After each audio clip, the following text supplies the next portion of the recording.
Ha? Sample! Sample daw eh. Honey! Ayun oh. Ang galing, palakpakan natin, JC Rihino! Na-miss ko tuloy si April. Talaga naman.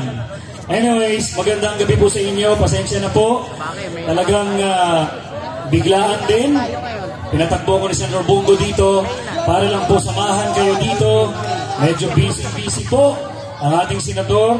Kami nanggaling pa ng General Trias sa Cavite para po magkaroon ng mga motorcades. Kasama po ang ilang mga si Senator Philip Salvador. At siyempre, huwag natin kakalimutan ang maisog! Anong ibig sabihin ng maisog? Mahina! Anong ibig sabihin ng maisog? Anong ibig sabihin ng matapang? Iyaon! Ako ba yung isang Dabawin nyo din? Lumaki lang ng Maynila, kamao ko magbisaya, di ko pwede baligya. So, isang maisog din. Ayan. Para po sa kaalaman ng lahat, si Leo Palo III, ibig sabihin, pangatlo.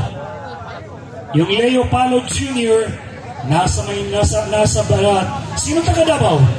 May taga Davao dito? Pinatay ang tatay ko sa Davao. Sa loob mismo ng booth. Siya po isang broadcaster. So, ako rin po isang broadcaster.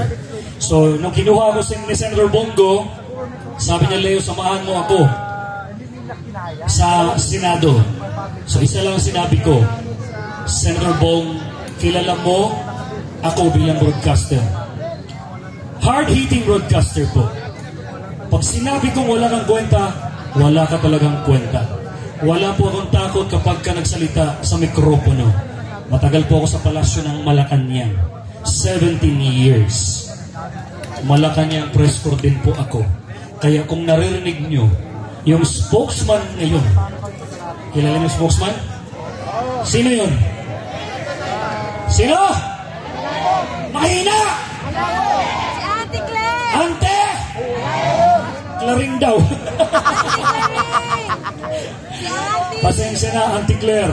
Sa dami ng spokesman sa palasyo ng Malacanang, mukhang ngayon lang ako nakakita ng kakaibang spokesman. Ay nako, ang layo mo sa lahat. Maniwala ka po sa akin. Ayoko nang sabihin, ayoko nang manira, pero ang tagal ko po sa palasyo, alam ko kung sinong magagaling na spokesperson. Kaya, nandito po ako para dalhin si... Sino? Senator Bongo! Mahina! Sino? Ikukwento ko lang sa inyo. Sino ba talaga si Senator Bongo? Hindi ko po siya personally kilala. Taga-Davao ako, pero hindi ko siya personally kilala.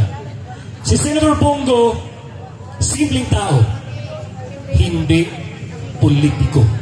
Yun lang ang kaibahan sa lahat ng mga tumatakbo ngayon. Kakaiba po siya.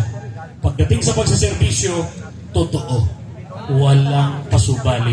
Hindi plastic. Hindi tulad ng iba dyan. Hindi ko nababanggitin. Magaling lang pagkaharap mo, pagtalikod. Wala na. Yayakap sa'yo, pagtalikod. Bilis, bilis. Pahinging alkohol. Baka mahawa ako. Si Senator Bongo, kahit gusgusin ka pa, pawisin ka pa, ano pa itsura mo, pag niyakap ka, totoong yakap yun. Iyan po si Senator Bongo. Palakpakan natin, Senator Bongo! Kung matatandaan ninyo, 2019 nanalo si Senator Bongo bilang senador. Tama? Yes! May nakaalala ba sa inyo? Yes! 2019, nagpunta si Senator Bongo sa PICC. Nagsusolo lang.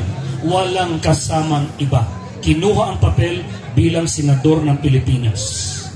Lahat ng senador, hindi ko na papangalanan, lahat ng senador na kasabayan niya that time, maraming kasama, buong pamilya, buong barangay, si Senator Bongo nag-iisa lang. Lahat sila ang gaganda ng suot. Sabi nga sa Bisaya, Sputing. Di ba? Nakabarong Tagalog, naka-Amerikana, naka-Pilipinyana, naka-gown.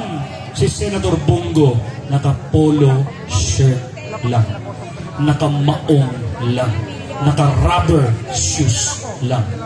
Kaya nung nanalo sila, yung mga magaganda suot, alam niyo kung ano nangyari? Nung nanalo sila,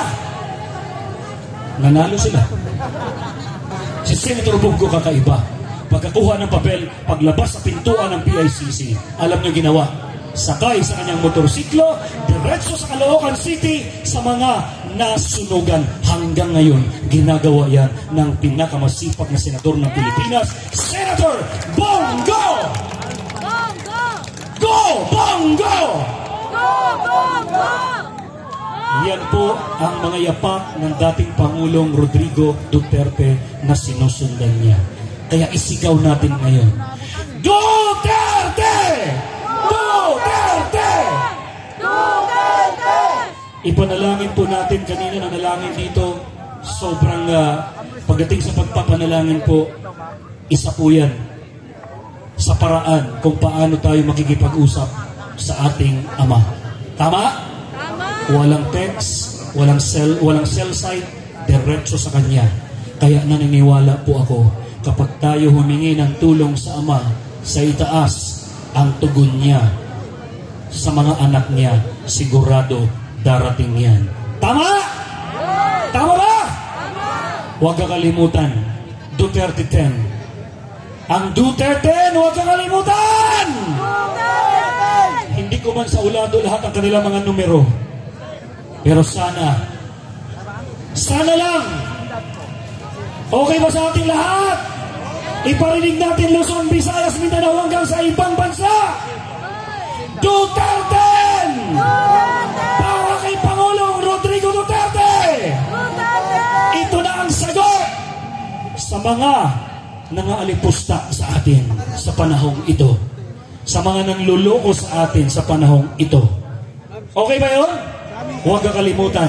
Attorney Jimmy Bondo! Palakpakan natin Attorney Jimmy Bondo. Siyempre pa, kanina nagsalita, Senator Bato de la Rosa. Siyempre, Attorney J.B. Hinlo. Yes! Attorney Raul Lambino. Attorney, ito iba tindi ito. Gustong-gusto ka talaga itong taong ito. Attorney Rodante Marcoleta. Siyempre pa, hindi natin pwedeng hindi isama ito. Patuloy na nanalangin ngayon doon.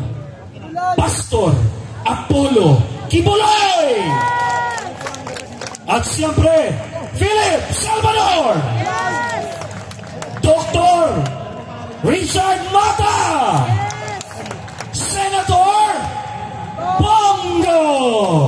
At siyempre, isa sa pinakamatapang, pinakamaisog, Attorney Vic Rodriguez! Huwag kakalimutan, Duterte. Huwag kakalimutan, mga kababayan ko. Isa lang po ang laging sinasabi naman ni Senator Bongo. Sa totoo lang, wala tayong malasakit center ngayon kung hindi dahil kay Senator Bongo. Tama ba? Tama! Wala pong pagtanggol sa ating mga mahihirap. Kung wala si Senator Bongo, ipinagtanggol, ipinaglaban tayo sa PhilHealth. Tama ba? Tama! Natuklasan ni Senator Bongo tartaduhan ng PhilHealth. Ngayon, dahil kay Senator Bongo, nag-ayos na ngayon. Umaayos na ang pamamalakad ng PhilHealth. Kaya dapat ibalik sa Senado ang tunay na naglilingkod sa bayan, kasama na ang buong Team Duterte. Okay ba yan? Muli, maraming salamat po sa inyo. Huwag lang kakalimutan, ibalik natin number 28, Senator Bongo at buong team ng Pangulong Rodrigo Duterte. Duterte! Duterte! Duterte! Duterte! Duterte! Thank you so much. God bless everyone. Maraming po salamat. Palakpakan po ulit natin, Sir Leo Palo